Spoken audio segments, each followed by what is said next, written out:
Bonsoir à toutes et tous. Bienvenue dans ce nouveau webinaire consacré aux micro et nano-influenceurs. Bonsoir Linda. Bonsoir Émilie. Alors, collaborer avec un influenceur, comme je l'ai dit, ce n'est plus uniquement réservé aux grandes entreprises, aux grands budgets, etc. Il existe maintenant des plus petits influenceurs qui sont accessibles aux petits indépendants, aux commerçants, aux restaurateurs, donc qui sont accessibles pour vous, qui vont pas vous demander un budget de dingue. Maintenant, il faut évidemment avoir les bons réflexes pour les cibler et les bons réflexes pour collaborer efficacement avec eux. Alors, voilà. Donc voilà ce qu'on va voir ce soir. On va voir ce que c'est le marketing d'influence. C'est vrai que c'est une grande tendance actuellement et qui va se développer encore plus en 2025.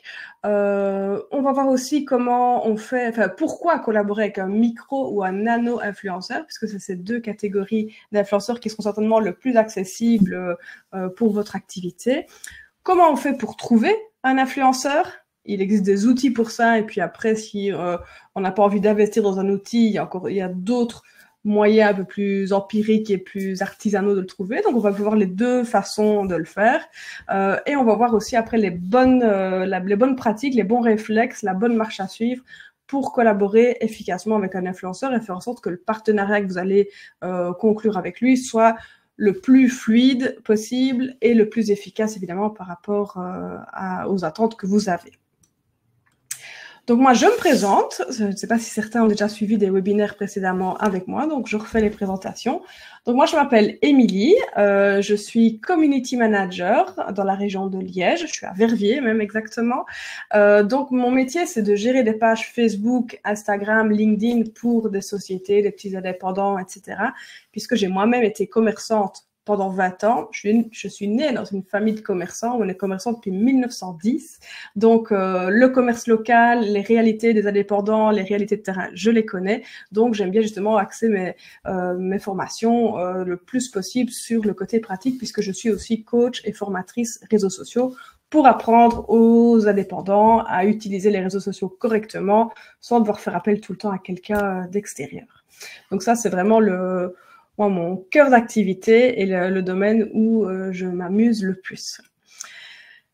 Je vais commencer par un petit sondage dans le chat, savoir déjà si parmi vous, certains ont déjà collaboré avec des influenceurs, ont déjà demandé peut-être à certains, en l'échange peut-être d'un repas ou d'un cadeau, de parler d'eux, si vous avez déjà testé une forme de collaboration avec un influenceur ou si au contraire c'est vraiment quelque chose de tout à fait nouveau que vous n'avez pas encore expérimenté.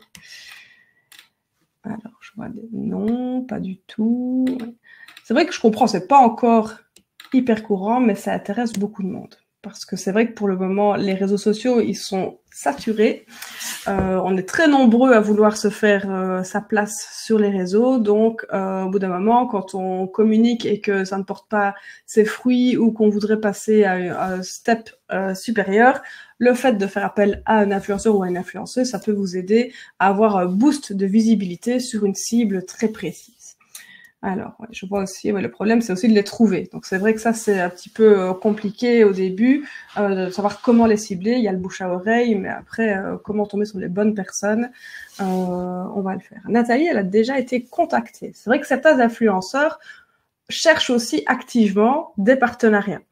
Alors là, évidemment, on va voir comment faire pour déterminer si c'est des propositions intéressantes ou si parfois ce sont des gens qui justement n'ont pas beaucoup d'audience ou pas beaucoup de collaboration et du coup sont obligés d'aller activement faire du démarchage pour en avoir. En général, moi je dis que c'est peut-être pas en effet hyper bon signe. Je me dis quelqu'un qui quémande une collaboration, c'est vraiment quelqu'un qui est dans une optique très commerciale et qui n'a pas spontanément des gens qui viennent à elle. Donc c'est plutôt mieux que ce soit vous qui soyez demandeur plutôt que d'avoir quelqu'un qui vous contacte pour un partenariat. Nathalie, elle fait des bijoux, donc c'est vrai que, en effet, il y a des gens qui sont avides aussi d'avoir des cadeaux gratuits. Donc ceux-là, il faut un peu les repérer pour ne pas tomber dans le piège de juste donner des cadeaux, puis en fait de confier son image à des gens qui ne sont pas professionnels ou qui n'ont pas la visibilité suffisante pour que vous ayez vraiment un retour sur investissement. Donc c'est toutes ces choses-là aussi qu'on va parcourir ensemble pour que vous ayez le plus de chances possible de collaborer avec les bonnes personnes. Et en effet, c'est une vraie relation de confiance.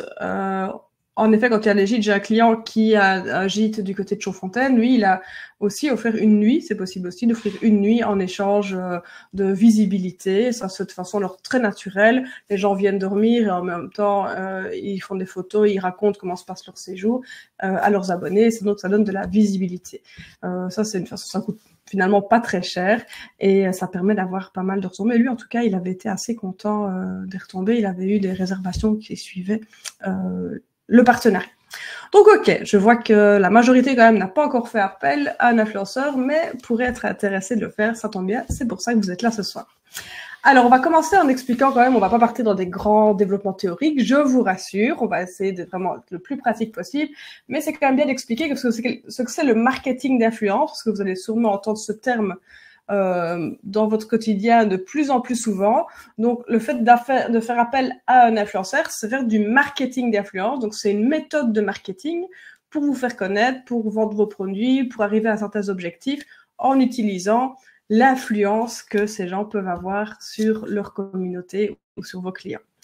Donc, un influenceur, je vais parler au masculin, même s'il y a beaucoup d'influenceuses, mais donc influenceur, ça inclut les influenceurs, les influenceuses. Donc, un influenceur, c'est une personne qui possède, alors quand on lit la définition, qui possède la capacité d'affecter les décisions d'achat d'autres personnes grâce à son autorité, ses connaissances, sa position ou sa relation avec son audience. Donc, quand on voit ça, vu de l'extérieur, on peut dire que c'est hyper superficiel. Et c'est vrai que ça a un côté comme ça. Bon, après, voilà, on va pas changer le monde. On évolue vers ça, mais les influenceurs, quelque part, ça existe déjà depuis bien avant les réseaux sociaux. Le fait que des marques prennent des égéries pour faire des pubs pour du parfum ou offrent des vêtements à un acteur pour qu'il les porte à un shooting ou à une réception, le fait qu'on prête des robes à des personnalités pour monter les marches à Cannes, c'est déjà être un influenceur. Mais avant, c'était réservé aux grandes personnalités, aux stars, aux grandes vedettes, aux artistes très connus. Et maintenant, en fait, chacun d'entre nous pourrait potentiellement devenir un influenceur à son niveau. On n'est pas obligé d'être hyper connu et d'être acteur Hollywood pour être influenceur. Donc, c'est ça qui change la donne, c'est que maintenant, les influenceurs sont sur les réseaux sociaux, et ils créent en fait une communauté autour de ce qu'ils sont, autour de ce qu'ils représentent. Et c'est une communauté qui adhère à leur façon de vivre, à leurs idées, qui aiment les voir évoluer dans leur quotidien. Et finalement, une relation de confiance s'installe. Et dès que cette personne montre un produit, se rend dans un endroit, etc., ses abonnés ont envie, évidemment, de vivre la même expérience et font confiance à l'influenceur comme prescripteur, en fait, d'expériences positives. Si on regarde les statistiques, et c'est vraiment des statistiques récentes, elles datent de 2022, 94% des internautes affirment qu'un avis positif les incite à consommer. Un avis positif, ça peut être un avis positif laissé en effet par un influenceur, mais ça peut être aussi un avis sur vos réseaux sociaux, donc sur votre fiche Google, sur votre page Facebook, etc. Donc ça veut déjà dire que même sans parler d'influenceurs, les gens regardent, se renseignent et ont besoin que quelqu'un leur dise que ça s'est bien passé, que c'est de qualité et que c'est bon, pour avoir plus envie, les aider en tout cas à passer à l'action plus rapidement. Et 83% des marketeurs, donc des professionnels du marketing, des professionnels des agences, etc., qui font appel au marketing d'influence en 2022, comptaient maintenir ou augmenter leur investissement en 2023. Donc, ça veut dire que les expériences qui ont été tentées pour leurs clients en mettant des influenceurs au service de leurs clients ont été plutôt positives puisqu'ils comptaient réitérer l'expérience et voire même l'intensifier l'année suivante. Donc, ça veut dire que les gens qui testent ça, en général, sont contents de l'expérience, sont contents des retombées et seraient prêts à retenter l'expérience. Et 72% estiment que la qualité des clients qui proviennent des campagnes de marketing d'influence est meilleure que les autres types de campagnes. Ça veut dire que les clients que vous allez potentiellement capter avec le partenariat que vous allez mettre en place, ça va vous amener des clients beaucoup plus qualifiés qu'une pub dans le journal local, qu'une publicité Facebook ou qu'une publicité à la radio, à la télé, etc., où on va brasser beaucoup plus large. Le fait de faire appel à un influenceur, vu qu'il y aura une recommandation de l'influenceur auprès de sa communauté, déjà, ça va augmenter le capital confiance en votre produit, en votre restaurant, en votre gîte, et le fait que quelqu'un recommande, évidemment, on le fait tous avec nos amis. Tiens, t'es allé manger là, qu'est-ce que t'en as pensé? Et si c'est bien, ça me donne envie de réserver. Et si ça s'est mal passé, j'ai pas envie de réserver. Donc, on aime bien pouvoir se fier à l'avis d'un ami. Et finalement, les influenceurs deviennent un peu, quelque part, nos nouveaux amis. J'espère que ce ne sont pas les seuls amis, mais on les identifie quelque part à des amis à force de les suivre au quotidien. Alors, la food, donc sur les réseaux sociaux, tout ce qui a à faire, tout ce qui a trait à l'horeca, les bars, les restaurants, on appelle ça la food. C'est un des sujets les plus populaires sur les réseaux sociaux. Instagram y est pour beaucoup, mais maintenant TikTok aussi, on voit beaucoup de vidéos. Moi-même, le week-end dernier, je suis allée passer un week-end à Nice. J'ai regardé sur TikTok les meilleurs restaurants à Nice pour voir des vidéos de certains endroits, pour un petit peu repérer les bars sympas, etc. Donc, les gens utilisent de plus en plus les réseaux sociaux comme un moteur de recherche avant de partir en vacances ou avant de réserver dans un restaurant pour voir ce que les autres en disent et pour voir quels sont les bons endroits pour être sûr de ne pas louper les endroits à la mode. Donc, de plus en plus, au lieu d'aller chercher sur Google, on tape sur Instagram ou sur TikTok le top 5 des meilleurs restaurants à Bruxelles, le bar branché à Namur.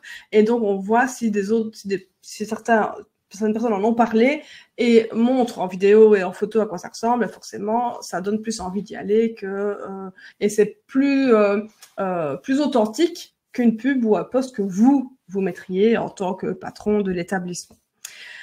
Le hashtag foodporn, donc ce sont ces petits mots-clés qu'on met sur Instagram au pied des publications, dans la partie texte, pour référencer en fait ces publications sur des thématiques précises. Donc le hashtag foodporn, il a été utilisé plus de 280 millions de fois sur Instagram en 2022. Donc c'est un hashtag en fait quand on regarde et quand on le tape dans Instagram qui permet de voir en fait des assiettes qui donnent envie d'être mangées, etc. Et alors on met le hashtag foodporn parce que ça veut dire que c'est des choses très gourmandes qui visuellement donnent envie d'être consommées, d'aller dans le restaurant, etc. Ce hashtag il est utilisé dans le monde entier et c'est vraiment un des hashtags les plus utilisés sur Instagram. La nourriture, de toute façon, la nourriture, les boissons, les vacances, les loisirs, les beaux hôtels, etc., ce sont des sujets qui parlent à tout le monde. On aime tous ça, on est de plus en plus dans une société de loisirs et donc les gens sont beaucoup plus prêts à dépenser de l'argent pour ça que pour acheter des objets. Donc c'est vraiment un sujet qui parle à tout le monde. Et tout ce qui est nourriture, boissons, même déco de gîtes, etc., c'est très visuel. Donc ça a tout à fait sa place sur les réseaux sociaux et ça permet de faire de chouettes images qui donnent envie. C'est beaucoup plus facile dans ce domaine-là, dans votre domaine, que par exemple un magasin de vêtements, etc., qui va devoir mettre un peu plus d'efforts pour que le marketing d'influence soit efficace. Votre domaine, vous, c'est très visuel et ça fait appel à l'expérience, aux émotions, donc ça donne envie. Alors, dans les influenceurs, il y a plusieurs catégories. Alors, donc, ceux auxquels on pense chaque fois spontanément, c'est les méga influenceurs. Ça a commencé avec des gens comme Nabila, par exemple. Maintenant, il y en a plein d'autres. Je ne sais pas si vous avez entendu parler récemment d'un documentaire de Inoxtag, qui est un influenceur qui, lui, a vraiment du succès sur YouTube et qui a décidé de se lancer le défi de grimper au sommet de l'Himalaya. Ce documentaire est passé au cinéma, il l'a passé en ligne, il est passé sur TF1, etc. Voilà, ce genre de personnes, ce sont des gens dont on entend le plus parler et qui souvent dépassent le million d'abonnés, voire même plusieurs dizaines de milliers d'abonnés. Évidemment, ils peuvent vous apporter une visibilité énorme, mais ils sont bien souvent hors de prix. J'avais regardé il y a quelques années, par exemple, je pense Nabila, parce que c'est la plus connue, mais c'est la du grand public. Je pense que pour poster une image sur son compte Instagram, elle demande 25 000 €, juste pour une photo avec du texte qui accompagne. Donc, vous imaginez le budget de dingue que ça peut représenter. Donc là, clairement, c'est pas du tout à ces influenceurs-là que nous, on va pouvoir faire appel. Là, ils collaborent plutôt avec des très grandes marques. Après, on a les macro-influenceurs. On descend d'un échelon. Et là, en grosso modo, hein, entre 50 000 et 1 million d'abonnés. Là, on va pouvoir faire appel à eux si on a des budgets quand même de plusieurs milliers d'euros. Mais on est de nouveau toujours dans une catégorie qui est, moi, avec laquelle je ne collabore jamais parce que moi, mes clients sont des petits indépendants, des commerçants, etc. Et là, on est toujours dans des budgets qui sont peu accessibles. Par contre, dès qu'on arrive dans les deux catégories dont je vais vous parler, les micro-influenceurs et les nano-influenceurs, là, ça peut devenir beaucoup plus accessible. Les micro-influenceurs, on considère que c'est entre 10 000 et 50 000 abonnés. L'avantage de faire appel à un micro-influenceur, c'est qu'ils ont un taux d'engagement élevé. Ça veut dire que les gens réagissent beaucoup à leur contenu sur leur compte Instagram, etc. Donc, c'est les gens qui ont une relation particulière avec leurs abonnés, où c'est très dynamique, les gens leur font confiance, ils sont encore accessibles, on peut encore leur parler, ils répondent aux commentaires parce qu'ils sont pas encore submergés, même s'ils en ont beaucoup. On peut encore les contacter par message privé. Il y a un vrai rapport humain qui peut quand même toujours subsister. Et souvent aussi, ils sont spécialisés dans une thématique ou dans une zone géographique. Donc, on va vraiment avoir des influenceurs qui sont spécialisés dans tout ce qui est thématique féminine, d'autres qui vont peut-être être spécialisés dans ce qui est justement restaurant et bar dans une ville en particulier ou dans une région en particulier. Donc là, ça devient plus intéressant pour vous parce que vous pouvez aussi cibler une zone géographique. Et on peut imaginer que parmi la communauté de ces influenceurs, on a une majorité de gens peut-être qui habitent dans votre région. Donc, ça vous permet de toucher en priorité des gens qui habitent autour de chez vous. Encore en dessous, on a les nano-influenceurs. Et ça, c'est assez récent. Les gens qui ont moins de 10 000 abonnés, avant, on pouvait se dire, bah non, moins de 10 000 abonnés, ça serait pas grand-chose. Ils sont trop petits, ça va pas m'apporter de résultats. Donc, on ne considérait pas que c'était des influenceurs. Et pourtant, si vous êtes actif, par exemple, sur Instagram, vous aurez constaté que c'est de plus en plus difficile d'avoir des abonnés sur Instagram et d'atteindre 1000, 2000, 3000, 5000 abonnés. Donc finalement, ceux qui commencent à y arriver, qui sont même à 4, 5 ou 6000 abonnés, c'est déjà un fameux travail. Ça veut dire que soit ils ont une connexion particulière avec leurs abonnés qui leur permet de faire grandir leur communauté, ou ça veut dire qu'ils sont là depuis longtemps. Donc ils ont vraiment construit un fil et un lien particulier avec leurs abonnés au fil du temps. Ce qui est super avec ces influenceurs-là, c'est qu'ils vont être beaucoup plus accessibles aussi financièrement. En général, offrir un cadeau, c'est suffisant. Ou alors, si vous demandez une contrepartie financière, ça va être relativement abordable, peut-être entre 100 et 200 euros peut-être. Donc, c'est quelque chose qui va rester accessible quand on pense à ce que coûtent des publicités, comme je disais, dans les journaux locaux, etc. Parfois, ça vous coûte bien plus cher que ça. Et les retombées vont potentiellement être équivalentes, voire supérieures, puisque eux, ils ont vraiment une très grande proximité avec leurs abonnés et donc ils bénéficient d'une grande influence auprès des gens qui les suivent puisque on accorde des petites communautés où les gens ont vraiment un vrai rapport personnel avec l'influenceur et il peut parfois être vraiment actif au sein de communautés extrêmement spécifiques ou extrêmement localisées. Donc, micro-influenceurs, nano-influenceurs, l'avantage, c'est que c'est accessible financièrement et que ça permet de cibler beaucoup plus précisément au niveau de la thématique et de la zone géographique, ce qui est beaucoup plus intéressant pour vous plutôt que d'aller chercher un gros influenceur qui va peut-être être suivi par plus de monde, mais des gens qui habitent trop loin de chez vous pour venir consommer dans votre établissement. Donc, finalement, quel est l'intérêt d'avoir de la visibilité auprès de millions de personnes si dans ces millions de personnes, il y a peu de gens qui sont en capacité de faire appel à vos produits ou à vos services. Alors, est-ce que ça vous semble clair jusque-là? Est-ce que vous connaissiez ces différences? N'hésitez pas à me le dire dans le chat aussi. Je vois que Zoé est en train de taper. Alors, donc, vraiment, voilà, bien. Donc, vous ne connaissez pas les différences, voilà. Maintenant, vous êtes déjà plus intelligent qu'il y a 10 minutes. Merveilleux. Vous n'êtes pas venu pour rien. Alors, pourquoi est-ce qu'ils sont intéressants pour vous? Parce qu'on pourrait se dire, faire appel à un influenceur, c'est superficiel, c'est artificiel, est-ce qu'on peut leur faire confiance, etc. Donc, en quoi est-ce que c'est intéressant et qu'est-ce que ça va vraiment vous apporter par rapport à une communication traditionnelle sur les réseaux? L'avantage de faire appel à un influenceur par rapport à une publicité classique, déjà, il y a le côté authenticité.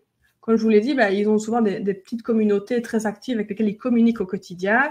Leurs abonnés ont confiance en eux, donc si ils leur recommandent un produit, en général, ça va donner évidemment une dimension supérieure par rapport à une pub traditionnelle, puisque là, c'est quelqu'un qui recommande votre produit, qui l'a testé, et si c'est un influenceur sérieux et qui n'abuse pas des collaborations, on sait que quand il collabore avec une marque, avec un établissement, on peut lui faire confiance. Donc, il y a vraiment une relation de confiance et d'authenticité. C'est parfait aussi pour, je l'ai dit, le ciblage local. Donc, tout ce qui est commerce local, en particulier bar, restaurant, établissement Horeca, là, ça va vous permettre, en faisant appel à un influenceur de votre région, d'être visible en priorité, en tout cas, auprès des gens qui habitent dans un rayon qui vous intéresse. Et le coût-efficacité aussi est intéressant puisqu'ils sont moins coûteux que les grands influenceurs et ils offrent peut-être même un retour sur investissement plus porteur puisque c'est plus ciblé, plus précis. Donc peut-être que c'est moins de visibilité, mais sur des cibles beaucoup plus qualifiées et qui vous, en tout cas, vous intéressent de façon beaucoup plus importante. Alors, ils sont donc en général vus comme plus crédibles et plus fiables, puisqu'ils ont des interactions personnelles. Ils ont un taux d'engagement aussi plus important, donc ça veut dire qu'ils ont en général plus de likes, plus de commentaires, plus de partages. Leurs pages sont plus vivantes, puisque comme il y a ce lien de proximité et ce lien personnel, les gens ont une réponse de l'influenceur quand il laisse un commentaire, etc. Mais ils se retrouvent vraiment à avoir un lien. Donc, ça va vous amener aussi c'est des communautés qui sont plus actives, plus engagées et qui donc potentiellement peuvent venir aussi réagir beaucoup plus efficacement sur vos pages. Les grandes marques font même appel à eux. Donc, ça veut dire qu'on n'est pas dans un monde de petits qui collaborent avec des petits. En 2019, HelloFresh, ils ont été un des premiers à le faire. Ils ont, sur le marché britannique, collaboré, eux, avec des micro-influenceurs.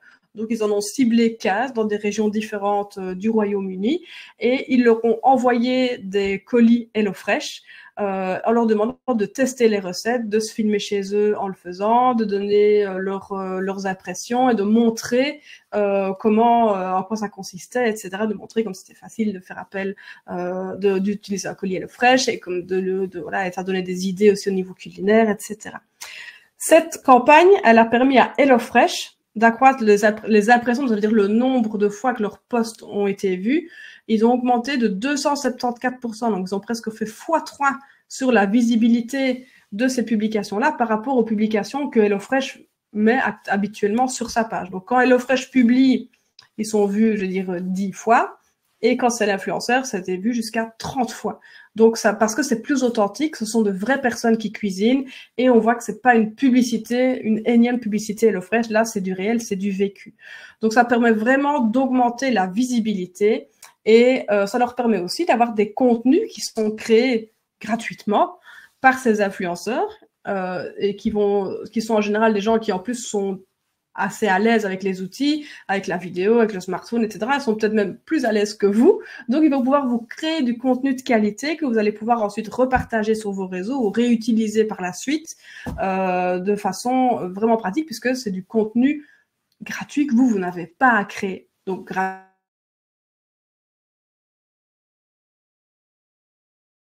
abonnement, peut-être qu'il y avait une contrepartie financière, ça je ne sais pas, mais voilà, ils ont envoyé des colis, les gens ont cuisiné, ils se sont filmés et ils ont posté ces contenus-là pour HelloFresh sans qu'HelloFresh n'ait rien à faire sauf envoyer des colis. Donc c'est merveilleux, c'est les influenceurs qui le créent pour eux. Donc on peut aussi, je l'ai dit, cibler des audiences locales ou sur des thématiques précises, donc ça hyper intéressant. Par exemple, ici, ce que vous voyez là, c'est une marque je pense que c'est un alcool sans alcool, un cocktail, pour faire des cocktails sans alcool. Donc là, ça permet de cibler aussi des clientèles particulières. Mais ce qu'ils ont fait, ils ont en fait collaboré avec des influenceurs dans le domaine culinaire et ils ont envoyé aussi les produits. Ils sont allés là. Je pense qu'ici, ils sont aussi allés filmer sur place parce qu'il y avait un partenariat quand même un petit peu plus élaboré.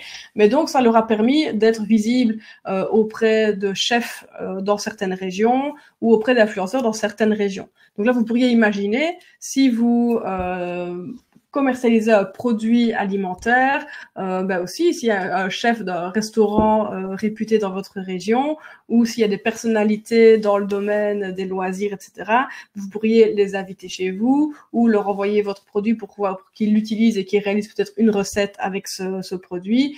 Et ça permettrait alors de bénéficier de leur image de marque pour aussi vous faire connaître ou mettre en avant votre produit. Donc, on peut aussi le faire comme ça et multiplier les collaborations et pas seulement cibler une personne, mais se dire, moi, je vais envoyer à 4-5 personnes et en faire les ambassadeurs, quelque part, de mon produit, de mon établissement, de mon restaurant, etc. Petit sondage, à nouveau. Faire appel à un influenceur, pour vous, qu'est-ce qui vous freine le plus? Bon, je vous ai déjà mis des petites suggestions en dessous. Est-ce que c'est le coût que ça pourrait représenter? Est-ce que vous avez peur de ne pas pouvoir contrôler ce que l'influenceur va publier? Est-ce que vous avez peur de mettre vos cacahuètes dans ce panier-là sans être sûr que ça va vous apporter un retour sur investissement? Est-ce que vous avez peur que l'influenceur, ça ne corresponde pas totalement à l'image que vous voulez donner de votre restaurant? Dites-moi.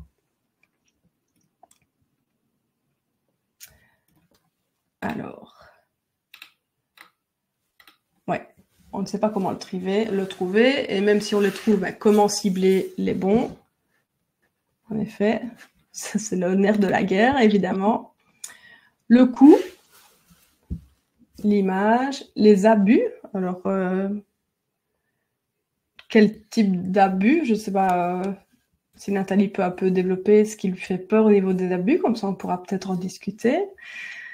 La localisation, l'investissement, l'image, la difficulté de se rendre compte des returns.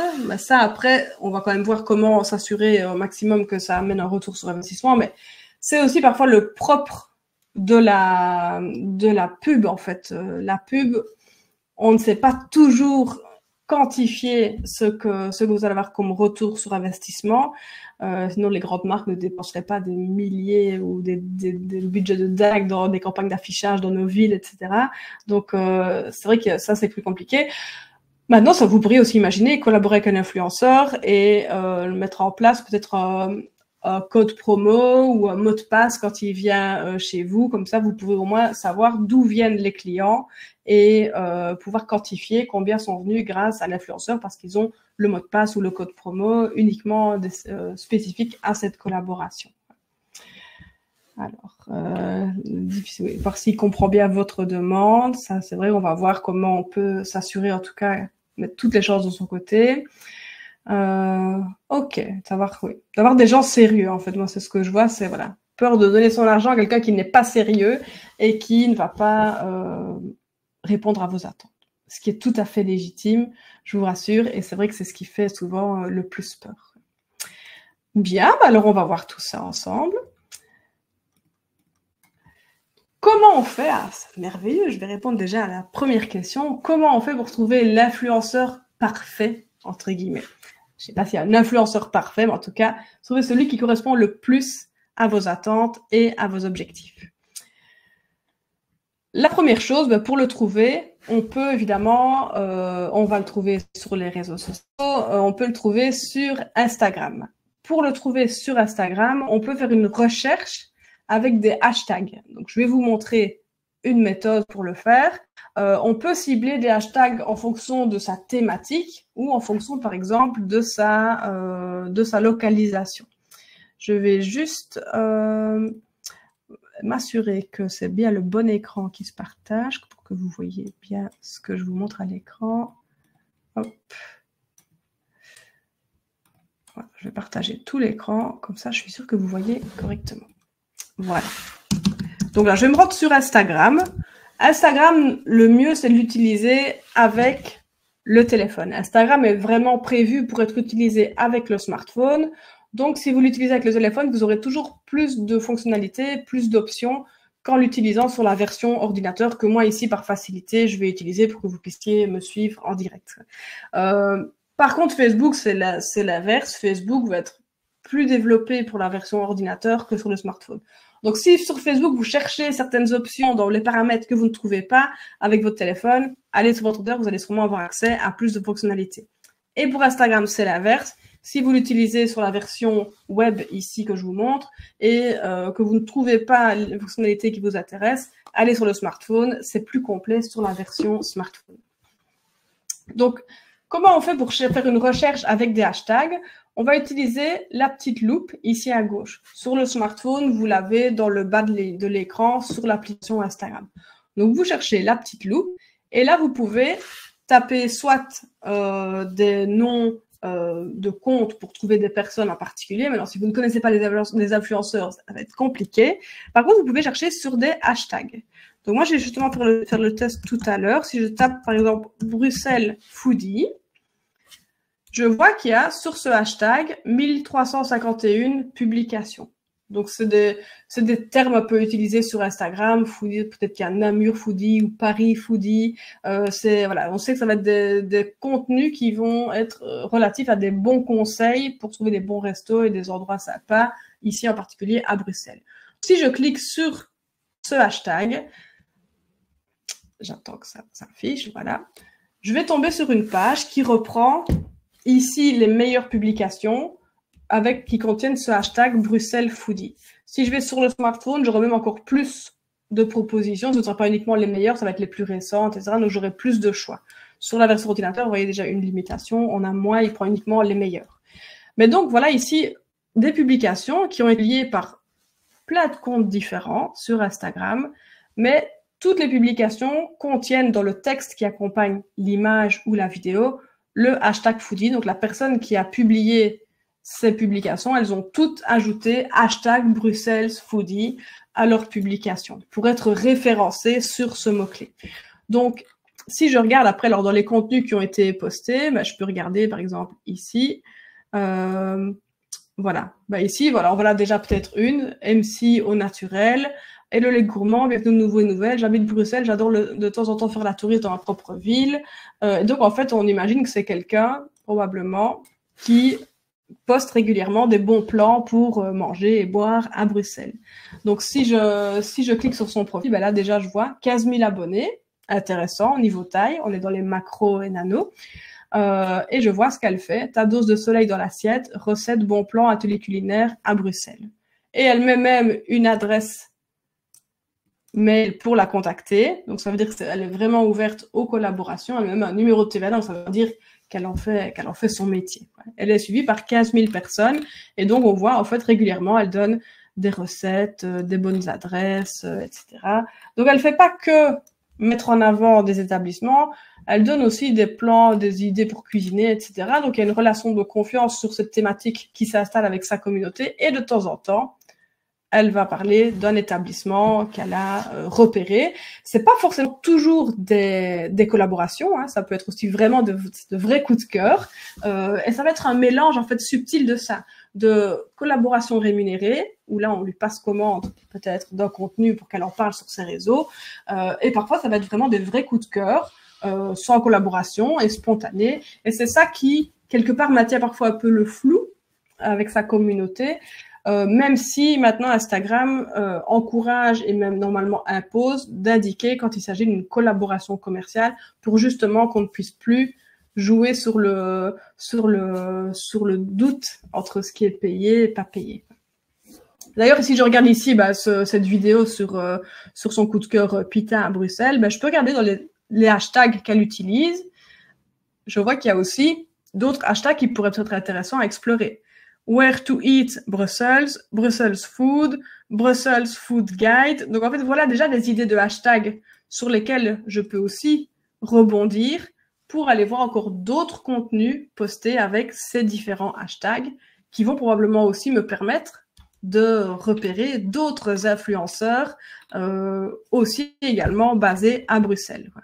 Voilà, meilleurs flancs à Bruxelles, voilà. Par exemple, de nouveau, où trouver les meilleurs flancs de Bruxelles. Vous voyez, ça peut vraiment être très spécifique. Où trouver les meilleurs flancs de Bruxelles. Là, il donne quelques adresses. Si je vais voir sur le compte de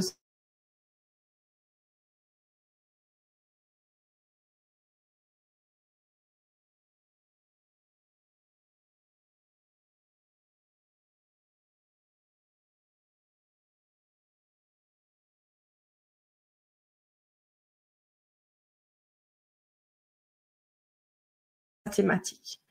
Donc ça, c'est la manière artisanale, quelque part, donc accessible à chacune et chacun d'entre vous, d'aller chercher des influenceurs et de découvrir des univers. Donc ici, voilà, elle a 4000 abonnés. Donc c'est pas énorme, mais ça peut quand même être intéressant parce que là, l'influenceuse qui va peut-être vous demander juste de lui offrir un bon d'achat, une expérience ou de venir manger chez vous une fois avec 2 copines.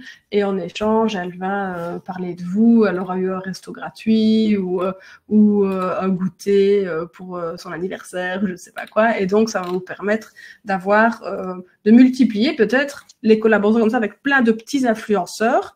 Tout seul, peut-être que ça va pas vous amener des résultats ou pas suffisamment. Mais vous pouvez très bien vous dire, moi, je vais en cibler 4 ou 5 et je vais leur offrir des contreparties pour qu'ils viennent parler de moi auprès de leur communauté. Donc, si on cumule ces différents influenceurs qui vont parler de vous, au final, ça peut vous faire 15 ou 20 000 personnes qui vont voir passer un contenu qui met en avant votre établissement.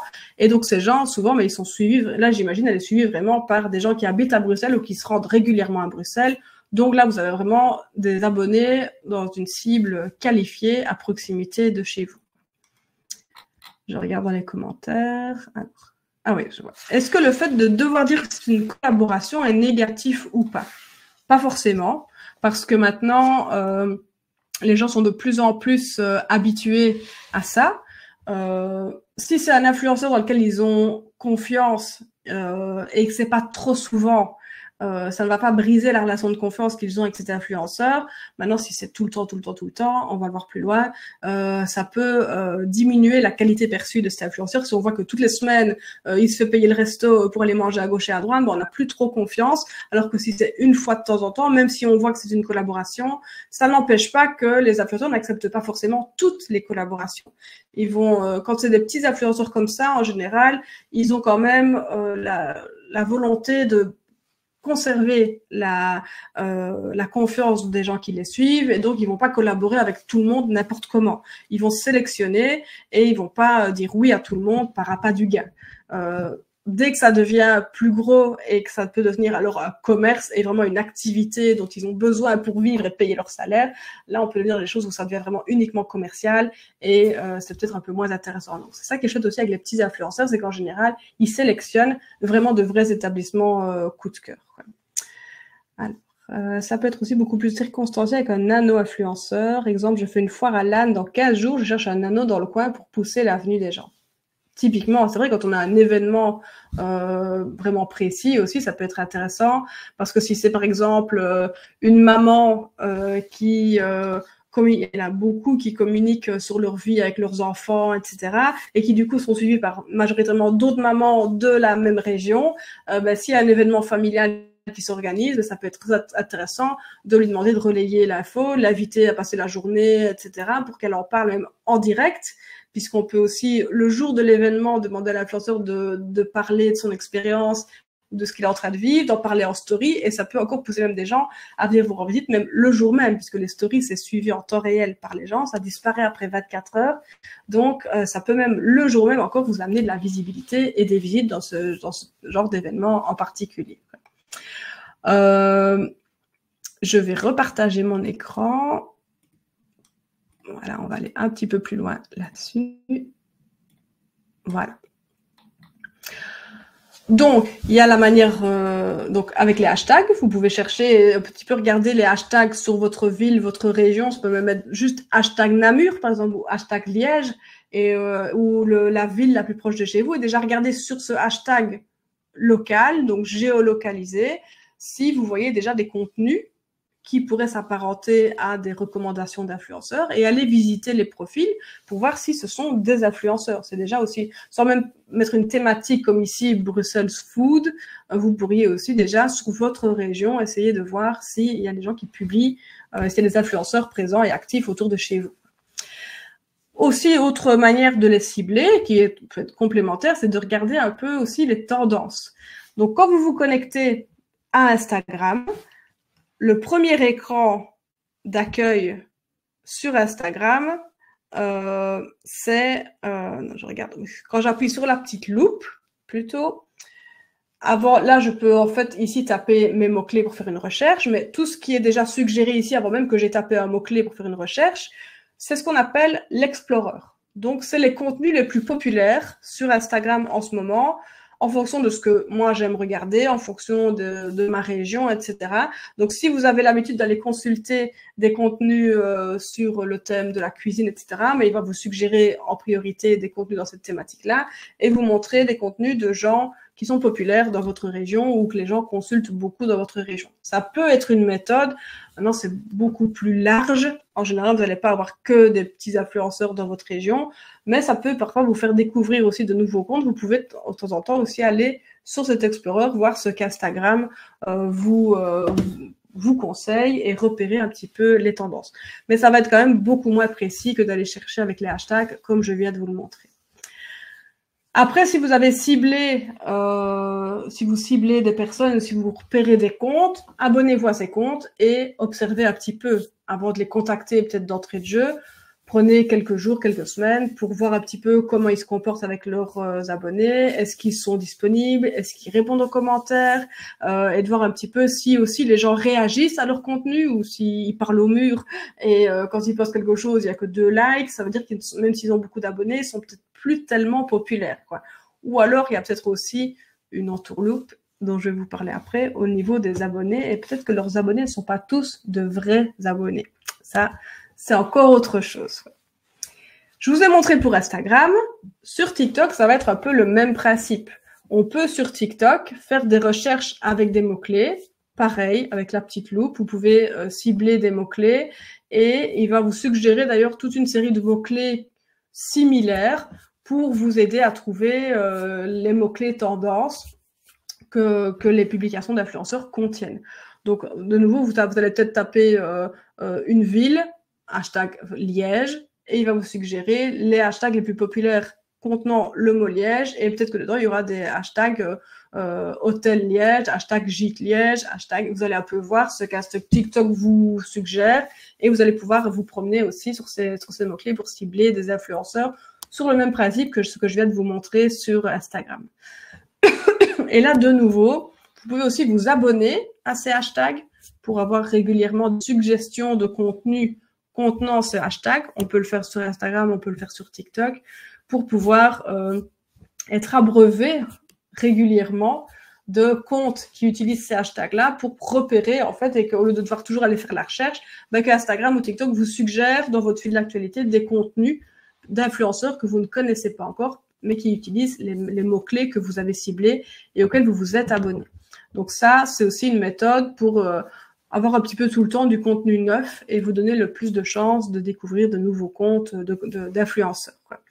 De nouveau, regardez aussi, quand vous visitez ces comptes-là et qui vous semblent intéressants, regardez un petit peu s'ils sont disponibles pour leurs abonnés, s'ils interagissent, s'ils répondent, etc. Parce que s'ils ne le font jamais, il y a peu de chances qu'ils aient une vraie relation de confiance avec les gens qui les suivent. Donc, c'est important aussi que les influenceurs soient disponibles pour les gens qui les suivent et entretiennent le lien avec les gens. Une collaboration avec ces gens-là sera d'autant plus intéressante parce que elle sera de qualité. S'ils ont une relation de qualité avec leur audience, votre collaboration sera aussi de qualité et vous amènera vraiment des clients et de la visibilité. Donc ça, c'est la manière artisanale que vous pouvez utiliser, que j'utilise aussi. Donc vraiment, il n'y a pas une bonne et une mauvaise méthode. L'avantage de cette méthode, c'est qu'elle est gratuite et qu'elle vous permet d'aller chercher des choses quand même assez ciblées. Elle peut être un peu fastidieuse dans le sens où il faut aller vraiment chercher soi-même, se promener, ça prend du temps, mais ça vous permet vraiment de découvrir des nouveaux comptes sans devoir investir un centime et en faisant une recherche à votre manière. Sinon, il existe aussi des plateformes de recherche d'influenceurs. Là, je vous en ai mis quelques-unes. Dans le monde francophone, la plus populaire, c'est celle du dessous, c'est Favicon. Donc, en fait, c'est des moteurs de recherche professionnels que les agences de marketing digital utilisent ou que les community managers, que moi j'utilise par exemple quand un client me demande de trouver des influenceurs dans tel domaine, telle région, etc.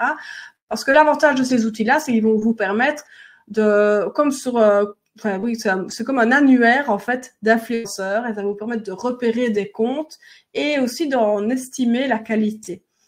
C'est pas juste un annuaire, ce sont aussi des logiciels qui permettent d'analyser en profondeur la qualité des abonnés, donc voir si les abonnés sont de vrais abonnés ou si c'est des abonnés qui ont été achetés, parce qu'on peut acheter des abonnés, c'est un peu débile, mais ça existe, et ça arrive bien plus souvent que vous l'imaginez. Les gens, pour paraître plus populaires, peuvent payer pour que des gens viennent s'abonner à leur compte. Alors, ces gens qui viennent s'abonner à leur compte, c'est souvent des comptes basés au Bangladesh, au Pakistan, en Chine, etc. C'est des gens qui sont payés 5 centimes pour venir s'abonner à votre compte et donc qui sont rémunérés juste pour venir liker vos contenus ou s'abonner artificiellement à votre compte. Donc, ça fait gonfler votre compteur d'abonnés. Ça fait du bien à l'orgueil, ça donne une image, waouh, il est super populaire, il a 300 000 abonnés, mais dans les 300 000, combien sont vraiment de vrais abonnés qui sont vraiment arrivés là parce qu'ils étaient réellement intéressés par ce que l'influenceur raconte et combien par contre ont juste été payés il y a 2 ans pour venir s'abonner et puis ne regardent plus jamais rien ou n'habitent pas dans le pays ou ne parlent pas la même langue ou même parfois c'est des comptes, parce que c'est des faux comptes uniquement destinés à aller s'abonner, mais c'est des comptes fantômes gérés par personne en fait ou par une personne qui l'a créé un jour juste pour aller laisser un like en plus. Mais en fait, il n'y a personne vraiment derrière ces comptes-là. C'est juste des comptes factices, juste destinés à faire gonfler le nombre d'abonnés sur votre compte Instagram si vous payez pour ça. Ça coûte pas cher, hein. Parfois, c'est pour 10 000 abonnés, vous allez payer 100 €. Mais ça sert à rien, en fait, puisque ce sont 10 000 abonnés qui ne sont pas de vraies personnes et qui n'habitent pas dans votre région et qui ne seront jamais clients. Donc, à part impressionner vos concurrents avec votre gros compteur d'abonnés, ça ne va rien vous apporter. Et ça peut même vraiment vous desservir parce que l'algorithme de Facebook, d'Instagram, etc., il regarde aussi le ratio entre les abonnés et le nombre de réactions que vous avez sur vos posts. Donc, si vous avez 10 000 abonnés, mais que sur vos posts, vous avez 5 likes, l'algorithme, il n'est pas bête, il se rend bien compte qu'il y a quelque chose qui ne fonctionne pas, qui ne matche pas. Donc, il va se dire que soit vous avez probablement acheté les abonnés, et que les 10 000 abonnés, c'est pas de vraies personnes, ou qu'en tout cas, elles sont pas venues là spontanément, ou alors il va considérer que peut-être qu'à un moment, vous étiez super populaire, parce que vous avez eu 10 000 abonnés à un moment, mais qu'aujourd'hui, vous n'avez plus la cote et votre compte, il est plus très dynamique, donc il va diminuer la visibilité de vos publications, puisqu'il considère que le ratio, il n'est pas bon, et donc que que ce n'est pas un compte de qualité. Pour vous donner un petit exemple là-dessus, je vais repartager mon écran. Désolée, je passe un peu d'un écran à l'autre, mais j'ai regardé justement, il n'y a pas longtemps, on a regardé avec un client le compte de Maria Del Rio. Maria Del Rio, en Belgique, elle est connue. Elle a des contrats, elle collabore aussi avec des marques, etc. Alors, je vais essayer de recharger ma page. Voilà. Donc, pourquoi est-ce qu'il ne veut pas me le faire? La connexion est un peu lente, à mon avis. Bon, je réessaye. Comme ça, vous pouvez voir aussi comment repérer les vrais comptes et les comptes qui ne sont pas de vrais comptes. Bon, je vais ouvrir une autre fenêtre, on va essayer. Cette application Instagram sur le web n'est pas toujours hyper fiable et rapide, donc je vous encourage vraiment à utiliser Instagram avec votre smartphone. C'est beaucoup plus facile, il y a beaucoup moins de bugs. Alors, Maria Del Rio.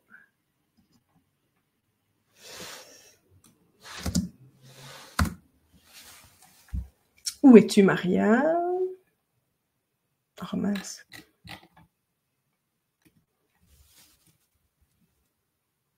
Je vais voir si je la retrouve. Non.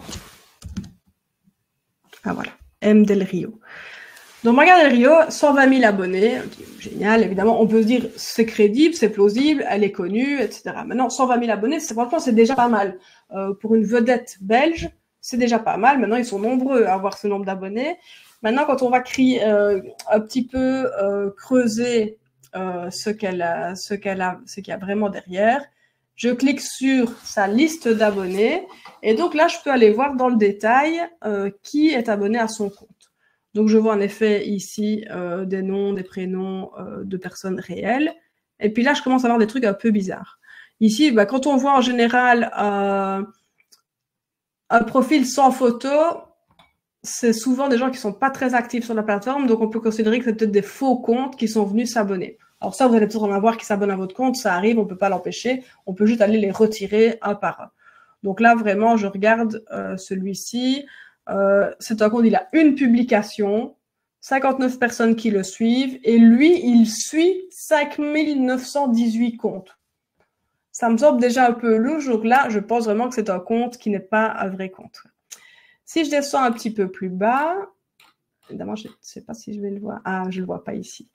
Avec le smartphone, on le voit, en fait, il y a plein de comptes comme ça dans sa liste d'abonnés. Si vous regardez avec votre smartphone après le webinaire, vous pourrez regarder. En fait, elle a vraiment beaucoup d'abonnés avec des comptes sans photo, des noms qui sont juste des suites de chiffres et de lettres hyper bizarres. Parfois plusieurs comptes qui ont la même photo de profil. Donc, je pense quand même que soit elle a payé pour avoir des abonnés, ou alors elle fait pas souvent le tri dans ses abonnés. Mais moi, je pense quand même qu'à un moment ou l'autre, elle a acheté des abonnés parce que peut-être qu'elle considérait que c'était pas, que c'était un peu la loose de n'avoir que 35 000 abonnés. Pourtant, c'est déjà très bien. Et donc, il y a un mélange de vrais abonnés et de faux abonnés. Mais il y a plein d'animateurs radio, etc., où vous pouvez aller voir dans la liste, tout n'est pas des vrais abonnés.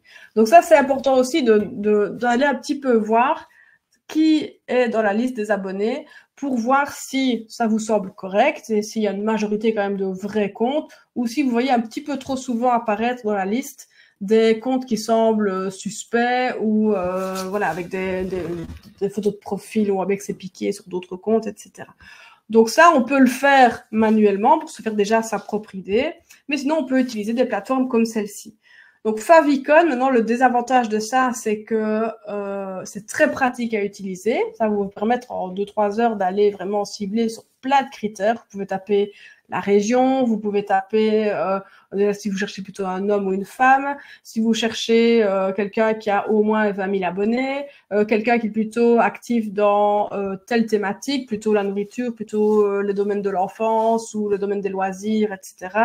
Donc vous pouvez aussi alors accéder à une analyse approfondie. Donc là, l'application va vous dire si les abonnés semblent vrais abonnés ou pas, ou si ça semble suspect. Il va vous dire aussi si le compte est vivant ou pas, s'il y a beaucoup de réactions aux publications ou si ça a tendance à diminuer. Il va vous dire si le compte est plutôt dans une phase ascendante, c'est-à-dire quelqu'un qui est de plus en plus populaire parce qu'on voit que son nombre d'abonnés grimpe, ou si l'application, elle constate qu'au fil du temps, cette personne a plutôt tendance à perdre des abonnés. Il va aussi vous dire si elle collabore souvent avec des marques et du coup, il faut peut-être se méfier parce que ça devient fort commercial et qu'elle est peut-être en train de perdre la confiance de ses abonnés. Ou si au contraire, c'est quelqu'un qui sélectionne vraiment les collaborations parce qu'elle n'en abuse pas et qu'elle maintient du coup le lien de confiance avec les gens qui la suivent. Donc c'est vraiment, on peut vraiment aller loin dans l'analyse. Le désavantage, c'est que ça a quand même un coût. Favicon, par exemple, il coûte 100 € par mois. Maintenant, vous pouvez vous dire, je prends l'abonnement un mois, je l'utilise pour faire ma recherche et cibler 5, 10, 15 comptes d'influenceurs que je note ou que je sauvegarde quelque part. Et comme ça, après un mois, je me désabonne, j'utilise juste une fois pour faire une recherche et me faire une petite réserve de comptes d'influenceurs que j'ai repérés. Ça peut être une façon de faire, mais donc voilà, c'est un peu, voilà, ces applications, elles savent bien que derrière, il y a un enjeu économique, donc c'est un service qui n'est pas gratuit. Donc, vous voyez, vous pouvez vraiment cibler, et alors, il va même vous indiquer, on peut même aller voir d'où les gens suivent cette personne. Vous pouvez regarder si une majorité de ses abonnés sont en Belgique ou sont plutôt en France. Donc ça va vous aider aussi à cibler, voir si c'est intéressant. Si vous voyez que l'influenceur, la majorité des gens qui le suivent sont basés aux États-Unis ou en France ou en Suisse, c'est pas très intéressant pour vous. Donc vous allez plutôt alors cibler sur un autre abonné qui est suivi par des gens au moins dans votre pays ou dans votre région. Donc ça, c'est un outil qui est pratique. Mais voilà, qui représente un coût, ça dépend un petit peu de vos objectifs. Sinon, la première méthode que je vous ai montrée, elle est tout aussi pratique. Elle va juste demander un petit peu plus de temps et d'exploration. On peut donc aussi faire appel à des agences spécialisées. Il existe des agences d'influenceurs, comme il y a des agences d'acteurs, de mannequins, ben, il y a aussi des agences d'influenceurs qui ont une écurie en fait d'influenceurs dans plein de domaines différents, qui vont évidemment se faire payer pour ça, parce qu'ils vont sélectionner l'influenceur et ils vont gérer aussi tout le partenariat, donc du ciblage jusqu'à la mise en relation et la rédaction du contrat, etc. Donc tout va être très bien cadenassé, vous allez vous occuper de rien, ils vont même gérer le partenariat au quotidien pour vérifier que tout est bien fait dans les règles. Donc c'est super, mais ça a un coût, évidemment c'est une agence, donc ils vont vous compter un pourcentage ou un coût fixe pour le faire. J'ai pas d'idée de tarif. Non, en général, quand on fait appel à une agence, c'est qu'on a déjà un budget marketing conséquent, donc c'est plutôt quand on représente une marque, etc. Donc je pense que c'est probable que vous fassiez appel à une agence pour...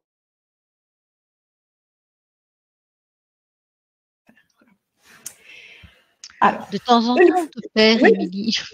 oui, oui, oui, oui. Je suis là, je suis là. Petit coup de sonde, c'est ça?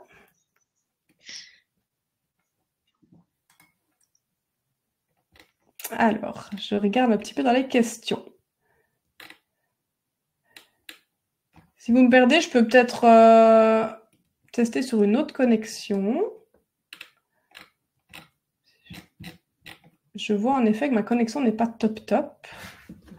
Donc je peux, si vous voulez, basculer sur une autre qui va peut-être être mieux. S'il y a des choses que vous n'avez pas bien suivies ou pas bien comprises, si je ne m'en suis pas rendu compte, dites-le moi. Et si vous voulez que je revienne sur certains points, évidemment, on le fait. Je regarde un petit peu pendant que je regarde la connexion pour passer sur l'autre connexion. Voilà.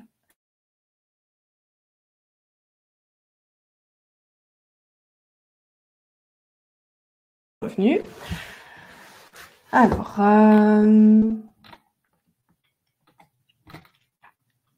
qu'est-ce que je vois dans les questions? Est-ce que le fait de devoir dire que c'est une collaboration, ça on l'a déjà dit. Voilà. Alors, est-ce qu'il n'y a pas d'influenceurs sur Facebook? Si, il y a des influenceurs sur Facebook, évidemment, mais ce qui est difficile avec Facebook, c'est qu'on n'a pas les outils comme sur Instagram et TikTok pour aller faire une recherche avec les hashtags, etc., mais qui ne sont pas beaucoup utilisés sur Facebook. Donc, ça va être plus difficile de les cibler. Et aussi, les gens sont plus ouverts à suivre des influenceurs sur Instagram et sur TikTok que sur Facebook. Donc, ça a plus d'impact sur Instagram et ça va avoir un côté plus viral et vous donner plus de visibilité sur Instagram parce que c'est une pratique plus courante sur Instagram. Le public majoritaire sur Facebook est moins sensible et va être moins influencé par les recommandations de quelqu'un. Maintenant, si vous ciblez un influenceur sur Instagram, ça arrive souvent qu'ils aient aussi une page Facebook et donc ils ont des gens qui les suivent d'un côté et de l'autre. Donc, vous allez peut-être les cibler grâce à Instagram, mais s'ils ont aussi une présence active sur Facebook. Ah, vous ne me voyez toujours pas? On ne te voit plus, Émilie. Non. Non. Bizarre, ça. Ben, le message, Bon. moi, sur mon écran, est que comme Ouais. la bande passante est un peu faible, automatiquement, il coupe la caméra. Je vais... Donc, moi, je pense que finalement, peut-être que le premier réseau était meilleur, peut-être.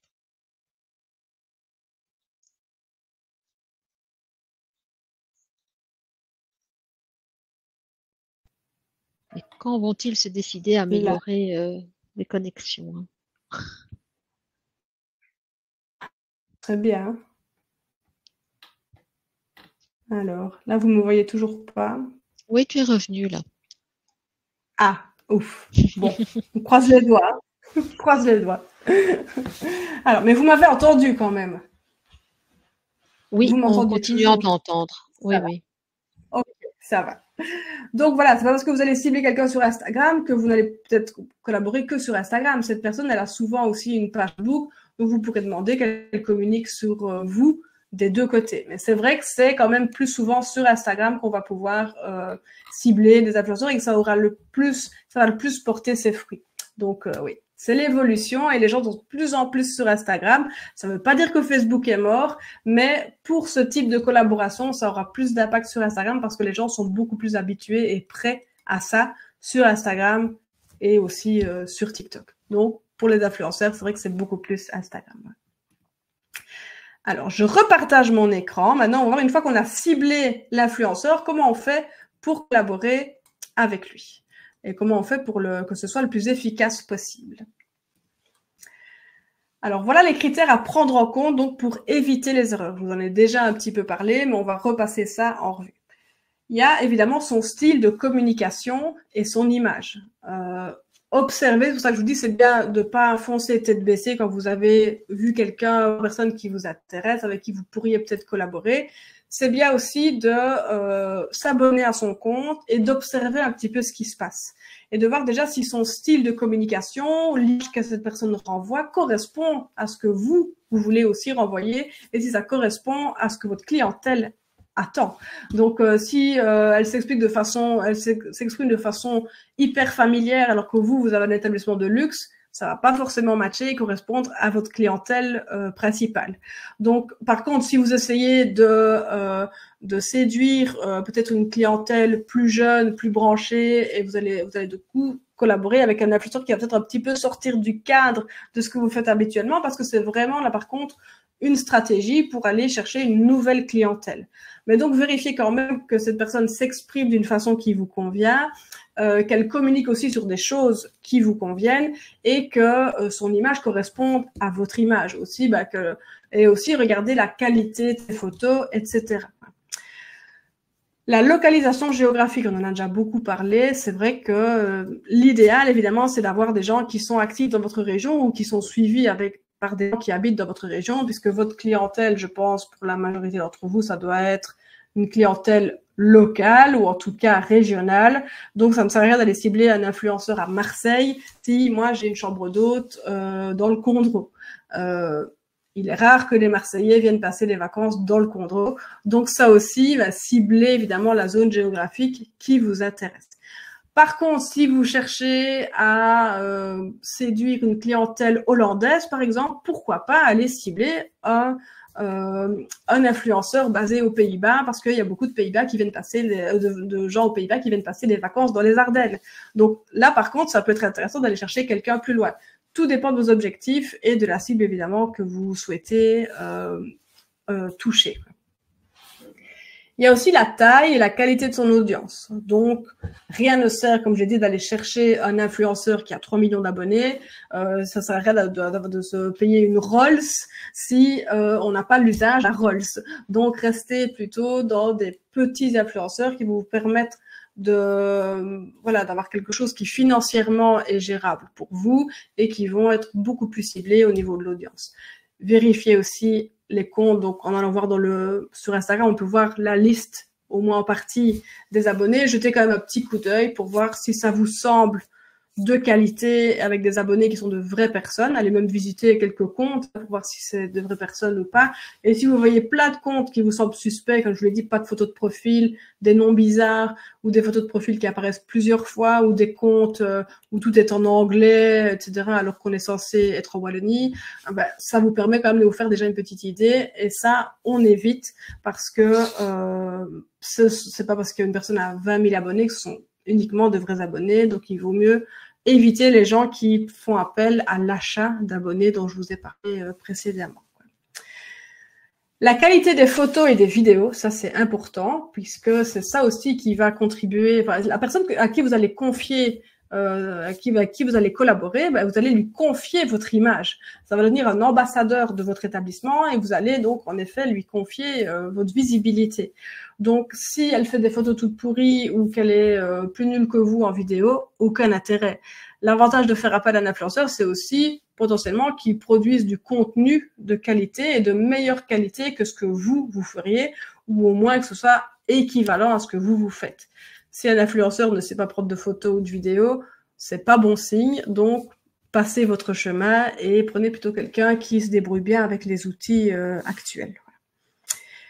Important à regarder aussi, c'est le taux d'engagement du compte. Alors, le taux d'engagement, je vous en ai déjà un petit peu parlé, c'est la quantité de réactions qu'elle a sur ses posts par rapport au nombre d'abonnés. Donc, si cette personne elle a 12 000 abonnés et qu'il n'y a que 3 likes sur ses publications, c'est pas bon signe. Ça veut dire qu'elle n'est plus du tout populaire ou qu'elle a saoulé les gens qui la suivent et qu'il n'y a plus personne qui a envie de réagir, ou que ce qu'elle publie n'intéresse plus personne, etc.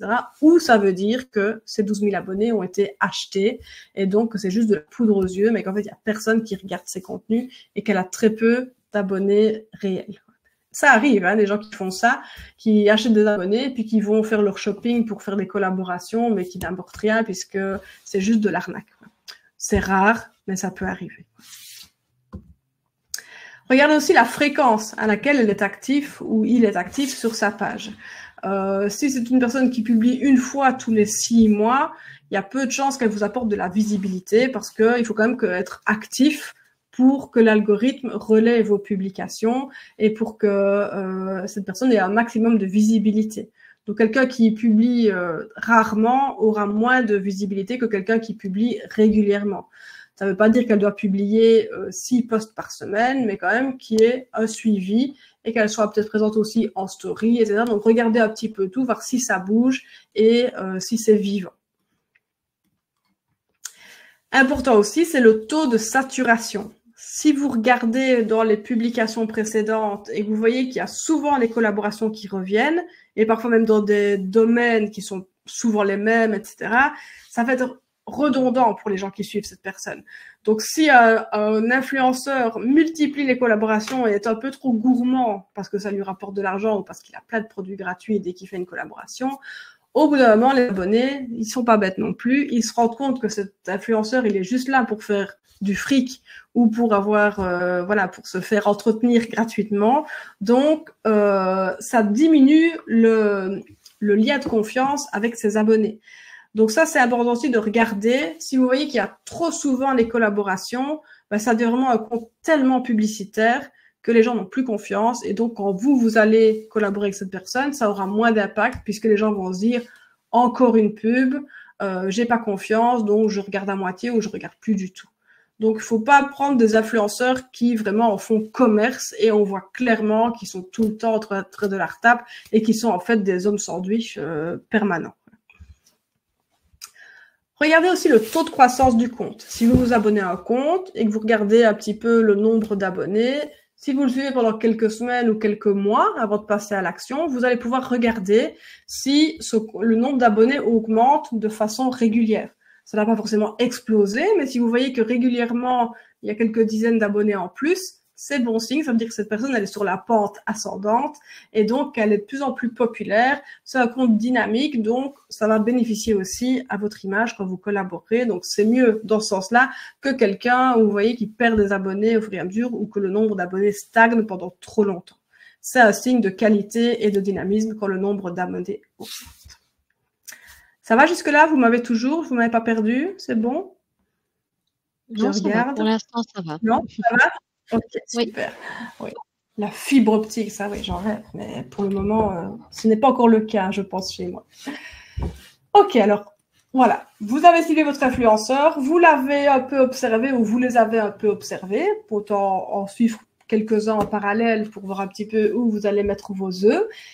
Imaginons, vous avez choisi, vous savez avec qui vous voulez collaborer. Donc, comment on fait pour rentrer en communication avec cette personne et comment on fait pour cadenasser le partenariat et pour être sûr que les choses se passent le mieux possible. Une fois que vous l'avez choisi, dans votre coin, il ne sait pas encore que vous l'avez choisi, donc abonnez-vous à son compte, suivez-le un moment. Une fois que vous êtes vraiment sûr de votre coup et que vous avez vraiment envie de collaborer avec cette personne, contactez-le. Alors, soit par message privé via son compte Instagram ou son compte TikTok, ou alors par mail. Celle que je vous ai montrée tout à l'heure, il y avait carrément une adresse email qui était renseignée sur le profil. Si vous voyez une adresse email, ça veut dire que cette personne, elle préfère être contactée comme ça pour les collaborations. Ça leur permet souvent de mieux s'organiser et que ça ne passe pas dans le reste des messages. Donc, respectez ça et envoyez alors plutôt un email. Dans le message, qu'est-ce que vous allez mettre? Vous pouvez lui indiquer que vous la suivez ou que vous le suivez depuis quelque temps, que vous appréciez ses contenus. Donc ça va la mettre en confiance, ça va pas donner l'impression que vous débarquez de nulle part et que sans avoir même vu ce qu'elle fait, vous lui demandez une collaboration. Ça leur fait plaisir de voir que vous vous intéressez à eux et que c'est pas juste justement du commercial, qu'il y a vraiment quelque chose qui match et que vous appréciez ce qu'il fait ou ce qu'elle fait. Présentez-vous, évidemment. N'arrivez pas là comme un sauvage et expliquez quand même aussi qui vous êtes, ce que vous faites, avec qui vous travaillez, quels sont vos clients, etc. Donc, expliquez votre univers, racontez comment vous travaillez.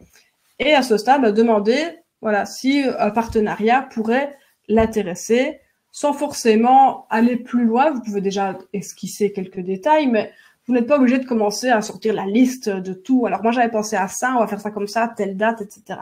Non, là, on fait connaissance, on explique qui on est et on demande si, sur base de ces infos, une collaboration est possible. L'influenceur, il va aller voir sur votre compte, etc. Il va peut se renseigner sur vous et voir s'il a envie de travailler avec vous ou pas, parce que c'est une relation à double sens. C'est pas vous uniquement qui choisissez un influenceur, ils ont tout à fait le droit de refuser de travailler avec vous. Ça arrive, faut pas être vexé, mais eux, ils savent, ils connaissent leur audience, ils savent si ça va correspondre, si ça va fonctionner ou pas.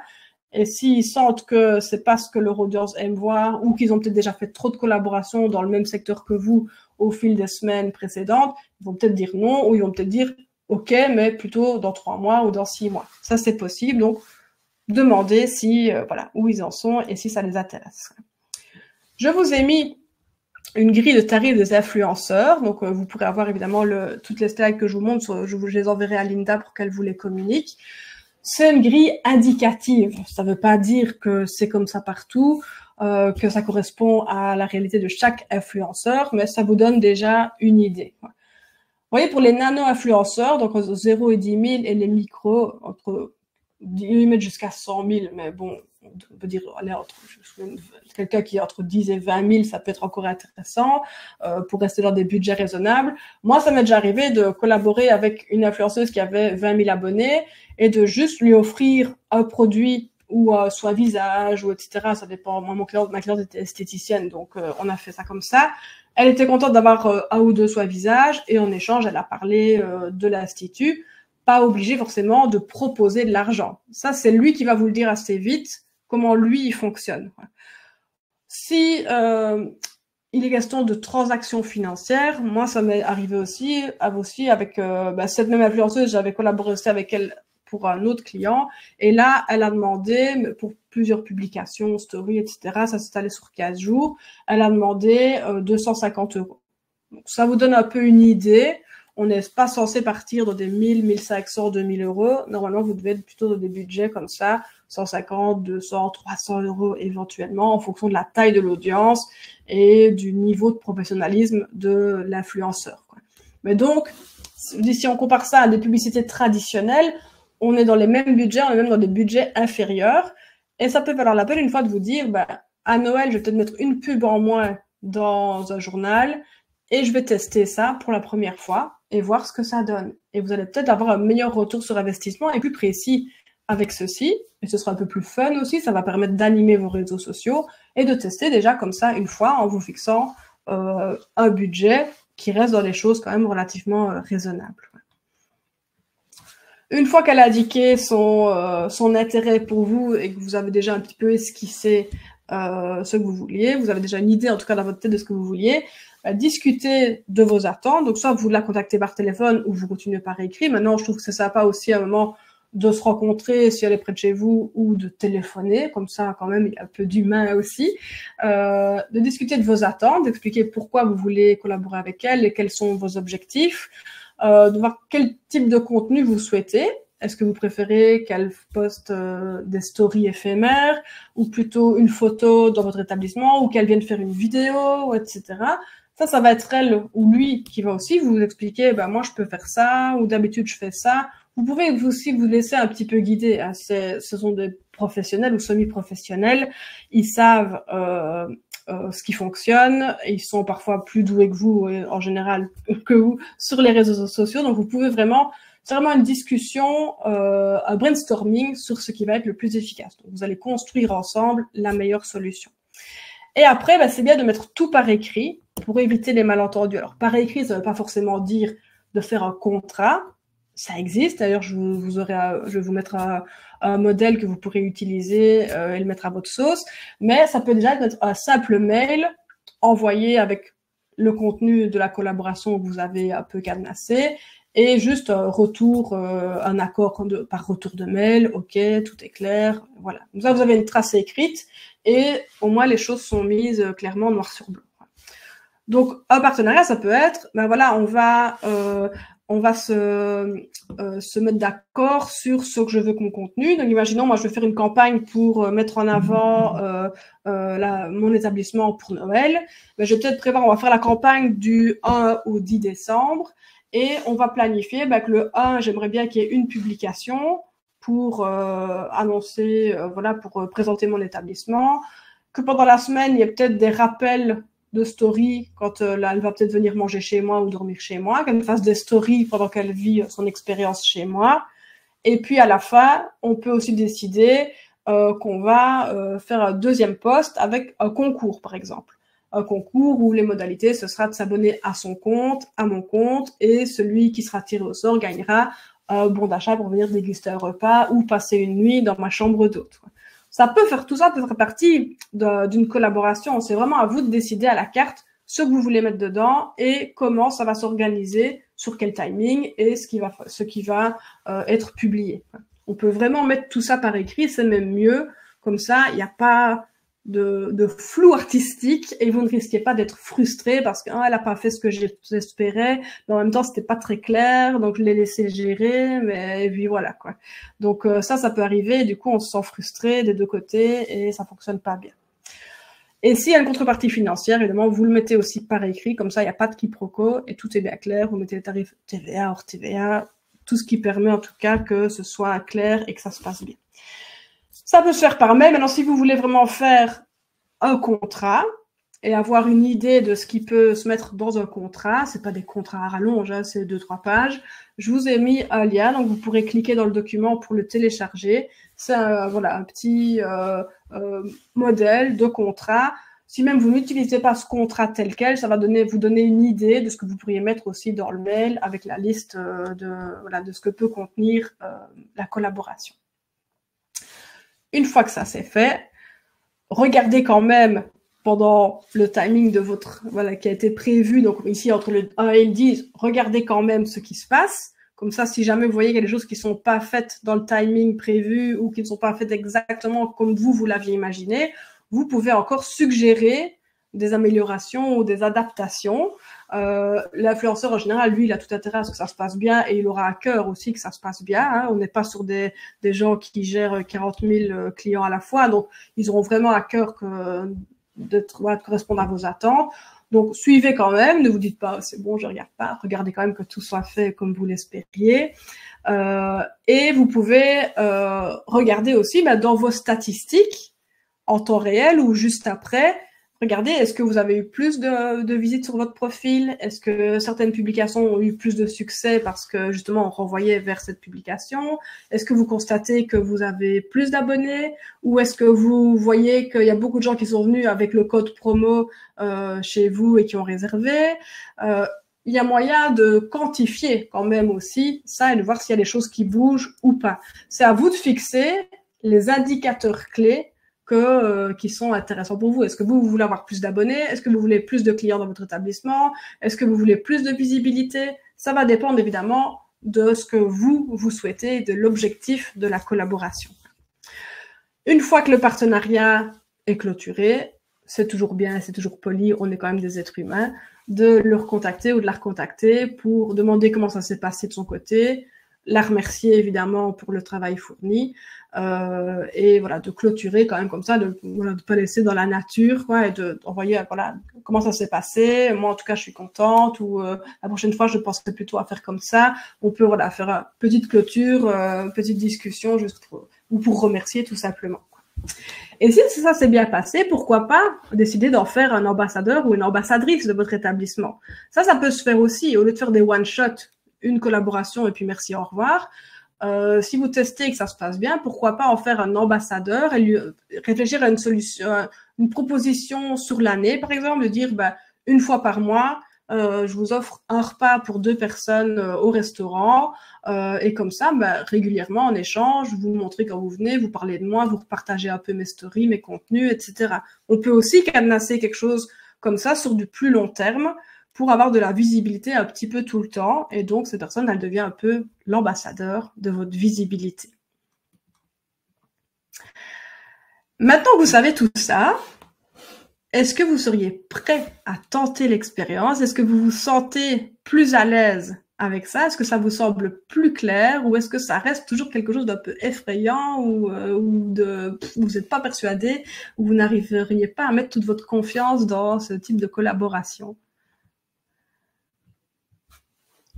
Est-ce que vous vous dites que ça devient accessible en fait et que finalement, quand on a ces marches à suivre, c'est pas quelque chose qui est réservé à des grosses sociétés et que vous dites peut-être que maintenant, moi aussi, je pourrais me lancer là-dedans.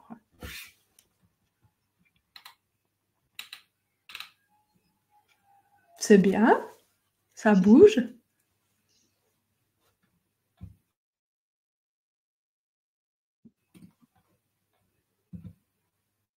Je crois que j'avais encore un peu disparu là. Non, tu es toujours là. Non, ça va. En tout cas, chez moi. Okay. Voilà. De toute façon, ici, maintenant, je vous propose, si vous avez des questions, de les poser maintenant, évidemment. Je vous avais dit qu'il y aurait un moment pour ça aussi. Et je vois ici Zoé qui a peur qu'au niveau de sa localité, la localité, ce ne soit pas top. Pourquoi? Je ne sais pas si tu peux nous en dire plus. Est-ce que parce que c'est une petite localité ou parce qu'après, rien n'empêche de chercher sur le hashtag de la ville la plus importante à proximité.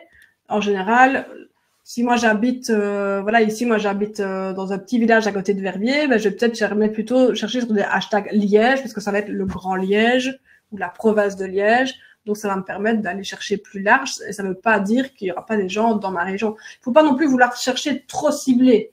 Si je cherche un influenceur qui parle uniquement à mon village, ça va être compliqué. Donc il va falloir quand même accepter que le rayon soit plus large. De toute façon, les gens, maintenant, ils ont une voiture, ils se déplacent, un rayon de 20, 30, 40 ou même 50 km.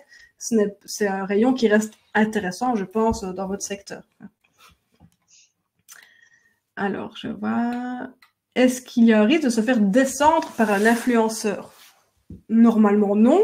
Si vous mettez les choses au clair et que la collaboration, je dis, est bien mise par écrite, il n'y a pas normalement de zone d'ombre. Et si tout se passe bien, si vous respectez chacun de votre part du contrat, il n'y a pas de raison que ça se passe mal. Donc maintenant, c'est comme dans tout, on peut aussi se faire descendre par un fournisseur, par un collaborateur, par un voisin. S'il y a un conflit, ça c'est toujours possible, mais c'est la vie.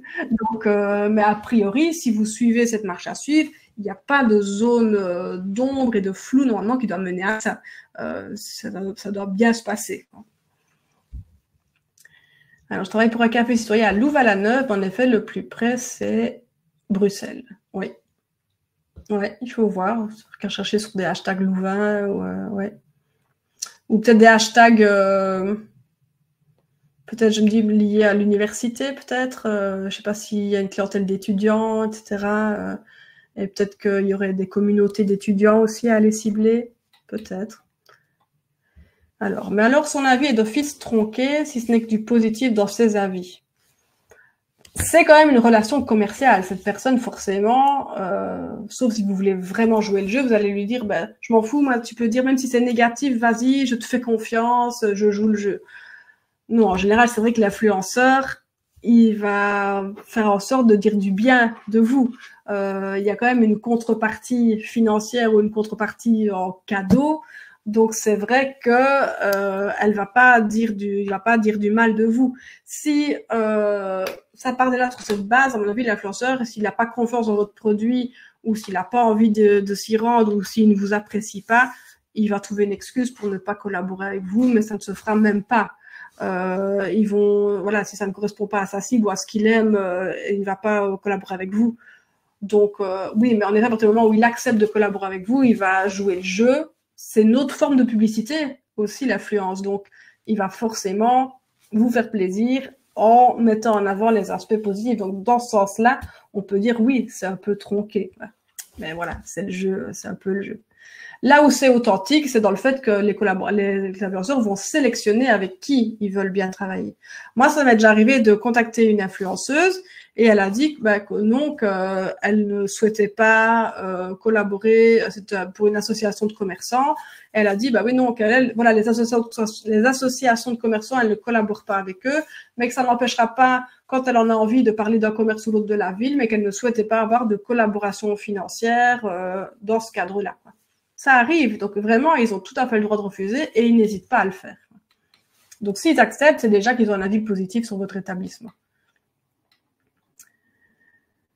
Alors, d'où la notion de collaboration, mais c'est exactement. Donc c'est vrai que maintenant, sur Instagram, quand un influenceur poste quelque chose dans le cadre d'une collaboration, normalement, il y a maintenant une option au moment de publier qui est prévue pour ça et qu'on active. Et on doit mentionner que c'est une collaboration, que c'est un partenariat. Théoriquement, si on ne le met pas, on pourrait vraiment être banni d'Instagram ou avoir en tout cas des sanctions de la part d'Instagram au niveau de la visibilité, etc. Et si on le fait à répétition, en effet, on pourrait voir son compte supprimé, etc. Donc ça pourrait aller loin. Donc c'est vrai que maintenant, ils sont de plus en plus éduqués à ça et ils le mentionnent soit en cochant cette petite case au moment de publier, ou ils le mettent dans le texte, il est mis partenariat rémunéré. Ceux qui le font correctement, ils l'indiquent.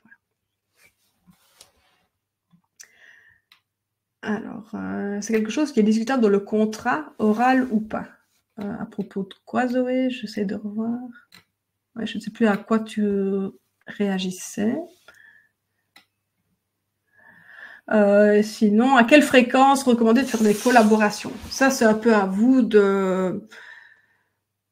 Si vous voulez vraiment faire un plan de communication et une campagne de collaboration, vous pourriez vous dire tous les 15 jours ou tous les mois, moi, je vais prendre quelqu'un et ça va être tant que c'est des personnes différentes, on va dire, génial, on parle d'eux, etc. Ça va vous donner un max de visibilité. Maintenant, si c'est la même personne et que vous la prenez tous les 15 jours ou tous les mois, ça va être un peu gros, quoi. Là, on va se dire, il y a vraiment un truc et ça va vraiment faire chiquer. Par contre, pourquoi pas regarder HelloFresh? Ils ont choisi 15 influenceurs, ils ont fait en parallèle ou sur une année, je sais plus exactement, et ils ont inondé quelque part les réseaux avec ces collaborations d'influenceurs. Mais comme c'est 15 personnes différentes, qui ont chacune leur spécificité, chacune leur communauté et leur façon de communiquer, ça se noie un peu dans le reste, ça donne un effet de dynamisme, etc. Donc, il n'y a pas vraiment de limite tant que c'est fait avec des personnes différentes et que ça se répartit bien sur le calendrier. Et puis que ça correspond à votre budget aussi. Forcément, si vous allez multiplier les collaborations, ça va vous coûter plus cher ou ça va vous demander d'offrir plus de cadeaux.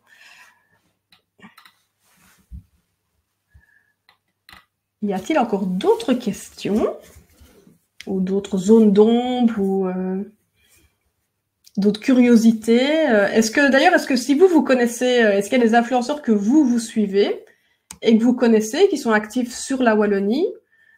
Pourquoi pas les partager dans le chat? Ça permettra peut-être à d'autres d'aller les suivre aussi et peut-être de réfléchir à des collaborations, parce qu'il n'y a pas de raison, c'est pas des chasses gardées. Hein. Donc, si vous en connaissez dans votre région, n'hésitez pas à mettre la région peut-être et le nom du compte que vous suivez. Ça permettra aussi de s'échanger des bons plans, pourquoi pas. Alors, et j'ai dit vie à vous, c'est-à-dire...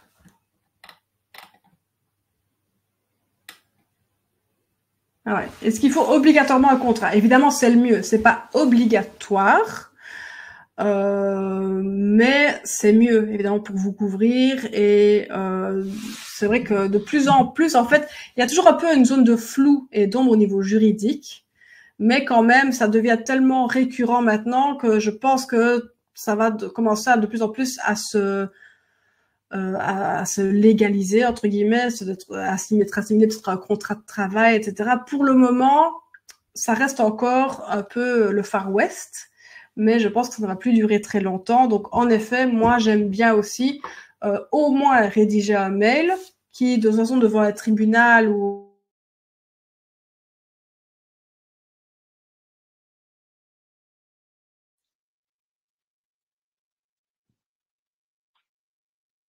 Nous avons perdu Émilie.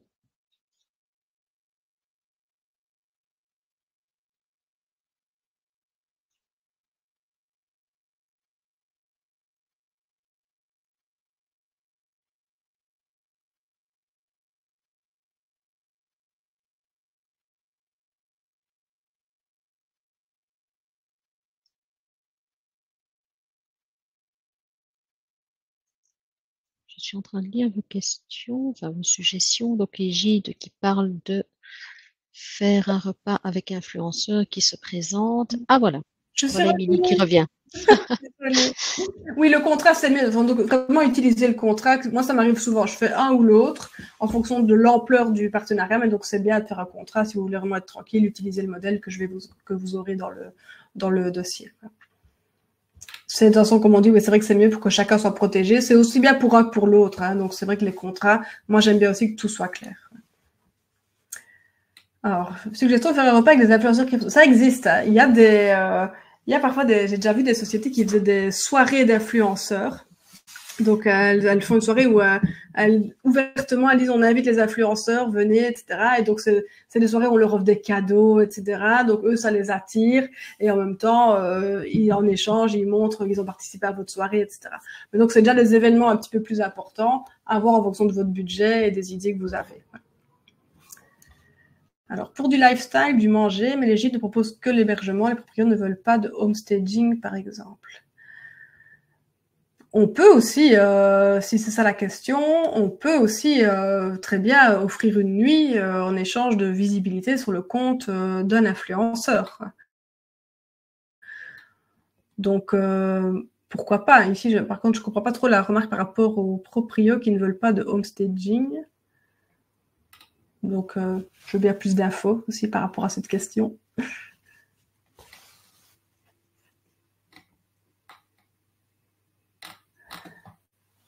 Je vois qu'Arnaud est en train de compléter son intervention.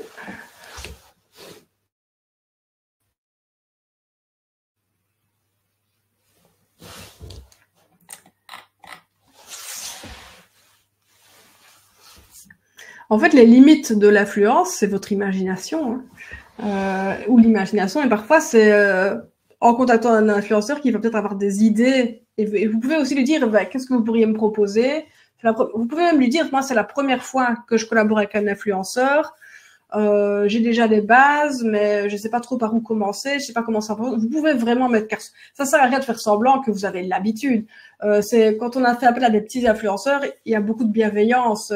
Donc, c'est souvent des gens qui sont très disponibles et qui vont réfléchir avec vous à la meilleure façon de mettre votre établissement en avant. Donc, vous pouvez vraiment discuter avec eux et leur faire confiance.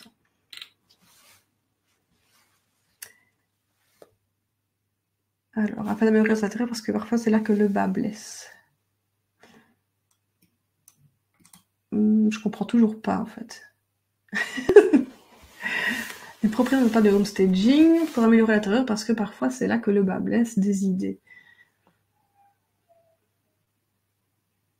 Je suis désolée, je comprends pas trop la question, en fait. Dans quel sens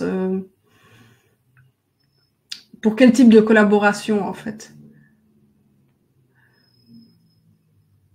Parce que les influenceurs vont pas donner des idées. C'est vrai qu'en général, les établissements qu'on va mettre en avant ou qu'un influenceur aura plaisir à mettre en avant, ben, c'est des influences, ce sont des chouettes logements ou dans un cadre sympa, etc. Mais je pense que de plus en plus, maintenant, les gîtes sont quand même bien aménagés, justement, pour Instagram, etc. Et je pense quand même que ça se renouvelle petit à petit. Y a-t-il d'autres questions, d'autres remarques? Est-ce que tout vous semble clair? Est-ce que vous allez chacun maintenant aller un peu chercher vos influenceurs de cœur sur les réseaux? Est-ce que vous en suivez déjà?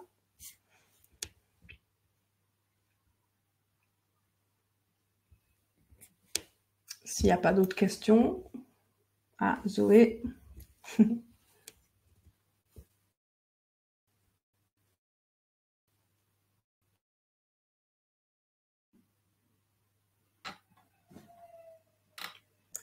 Ah, Zoé pense le proposer à son équipe, c'est sûr. C'est chouette. Franchement, c'est gai. Et vraiment, vous allez voir que c'est vraiment pas si compliqué que ça. Et c'est très intéressant de le tester. Vraiment. C'est une autre façon de communiquer. C'est dynamique. Ça permet d'explorer de nouvelles pistes, de donner une visibilité de façon originale à son établissement. Et ça va aussi contribuer à votre image de marque parce que un établissement qui fait appel à un influenceur ou qui est relayé par un influenceur, même si on sait que c'est un partenariat, ça donne une idée de modernité. Ça veut dire que vous êtes quand même, vous vivez bien dans votre époque, que vous suivez, que vous êtes actif sur les réseaux, etc. Donc, ça va aussi contribuer globalement à l'image de votre établissement parce que, voilà, vous êtes bien ancré dans ce qui se fait aujourd'hui. Donc, ça va aussi donner une petite touche de dynamisme et de modernité à l'image de votre établissement. Donc, c'est vraiment chouette de tester ça. D'être curieux. Comme je vous l'ai dit, on n'est pas dans des budgets de dingue. C'est tout à fait accessible. Donc, pourquoi pas, une fois, tester cette forme de publicité plutôt qu'une publicité traditionnelle comme vous le faites tout le temps. Je pense que maintenant, on est obligé de se remettre en question en permanence. J'ai pas dit que c'était simple. J'ai pas dit que c'était agréable. C'est vrai que notre métier à tous, il est beaucoup plus complexe qu'avant. J'envie mes parents qui n'avaient qu'à mettre une pub dans le journal, ouvrir leurs portes et des clients affluaient. Mais malheureusement, l'époque a bien changé, la concurrence, elle a augmenté. Donc, pour se démarquer, il faut chercher de nouveaux modes de communication et l'influence en est un et est devenu maintenant beaucoup plus accessible, même aux petits indépendants que nous sommes. Donc, pourquoi pas être curieux et tester ça pour un petit peu changer et bousculer ses habitudes.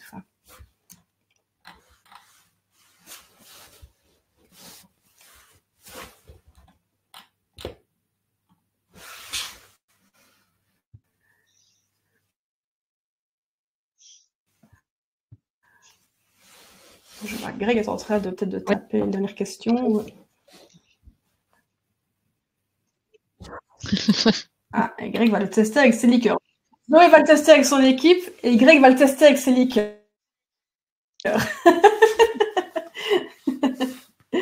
Bien, c'est chouette, ça vous donne des idées. Moi, je suis contente.